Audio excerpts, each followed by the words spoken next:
Nós sabemos que no mundo moderno, o homem, ele tem passado cerca de 1/3 da sua vida na posição sentada. E isso pode acarretar algumas alterações biomecânicas, como por exemplo, um desequilíbrio, entre a musculatura extensora e flexora de tronco. Dado a própria evolução tecnológica, em que muitos trabalhos eles funcionam, no ambiente digital, provavelmente será uma realidade cada vez mais frequente esse trabalho durante longos períodos na posição sentada, de frente para um computador.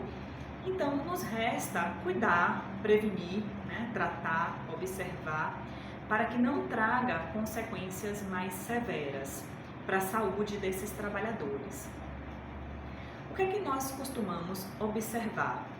Os principais fatores de risco nessas situações estão relacionadas a uma má postura nessa posição sentada, a ausência de pausas de tempos em tempos para se levantar, para alongar, para ativar um pouco essa circulação. Além disso, o ambiente de trabalho, muitas vezes ele não está ergonomicamente apropriado, adequado para esse indivíduo trabalhar de maneira satisfatória, sem ter grandes lesões, dentre outras situações. As lesões musculoesqueléticas, as mais comuns nessa situação, normalmente estão relacionadas a dores de coluna, que pode ser na região da coluna lombar, na região da coluna cervical, na torácica ou em todas, presença de protrusões ou hérnias discais. Além disso, dor também na região de ombros e pescoço, com presença de pontos gatilhos, que é a síndrome dolorosa miofacial.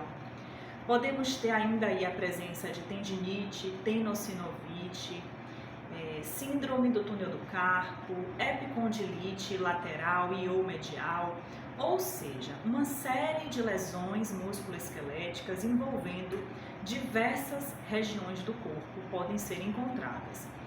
O que é que nós costumamos orientar para prevenir lesões, para proteger a sua saúde, proteger a sua postura, o seu corpo de um modo geral? Primeiro, organizar o seu ambiente de trabalho, ter cuidado com essa ergonomia. Então, a altura da poltrona que você está utilizando, a tela do computador, se ela está bem centralizada, se ela está numa altura adequada, a postura com que você se senta para trabalhar, se você está numa postura ereta, com os ombros relaxados, com os pés devidamente apoiados, ter a atenção e o cuidado de, em tempos, fazer uma pausa, sair da posição sentada, se levantar, caminhar um pouco, ativar a circulação, fazer alguns alongamentos. Esses são alguns cuidados relacionados ao próprio posto de trabalho. Além disso, é fundamental que esse trabalhador ele realize com frequência e com regularidade uma atividade física, para promover um fortalecimento muscular e uma melhora da flexibilidade.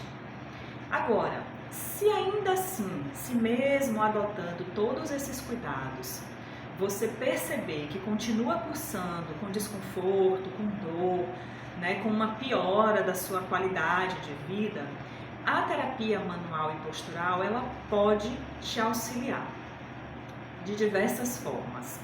A terapia manual e postural, nós já conversamos aqui sobre ela em outros vídeos e em outros artigos que eu coloco no site, mas vamos discorrer um pouquinho mais sobre a terapia manual e postural, Então, nós temos aqui a possibilidade de realizar manipulações, mobilizações, que em verdade são as que eu mais utilizo, São as mobilizações articulares, além de mobilização também do tecido conjuntivo, Então, atualmente, além dos efeitos mecânicos da terapia manual, costuma-se enfatizar bastante os seus efeitos neurofisiológicos, que normalmente estão relacionados, advêm dos receptores nervosos, tá? E também da associação com algumas teorias da dor, como por exemplo a teoria das comportas, que é o que eu vou abordar um pouco mais